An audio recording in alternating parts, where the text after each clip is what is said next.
اب خلافت کا جہاں تک تعلق ہے، اس میں کوئی دوسری رائے نہیں کہ اسلام نے ہمیں اگر کوئی سیاسی نظام دیا ہے تو اسے خلافت کہتے ہیں۔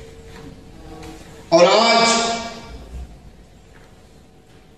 روئے زمین کے اوپر دین جمہور غالب ہے، جمہوری نظام غالب ہے، اور جمہور کا نظام، جمہوریت، یاد رکھیں میں کہا کرتا ہوں جمہوریت ایک باقاعدہ دین ہے۔ اسلام کے مقابلے میں جمہوریت ایک باقاعدہ دین ہے جسے باقاعدہ وضع کیا گیا ہے اسلام کے مقابلے میں۔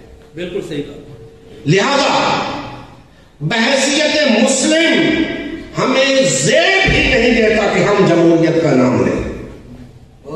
کیا اسلام کے اندر کسی چیز کی کمی ہے کہ ہم جمہوریت کو اپنا اوڑھنا بچھونا بنا کر بیٹھے؟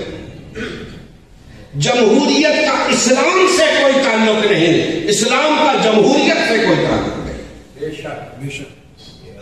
اور اسی لیے دوستان محترم میں اپنی گفتگو کے اندر کہا کرتا ہوں کہ آج ضرورت ہے کہ مسلمان دو واضح گروہوں میں تقسیم ہو جائے۔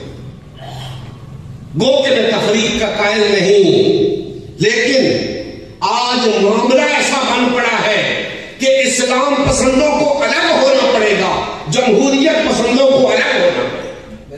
بے شک بے شک۔ دو گروہوں میں تقسیم ہو جائیں کوئی فرق نہیں پڑتا، لیکن پتہ تو چل جائے جمہور کا وفادار کون ہے، اللہ کا وفادار کون ہے۔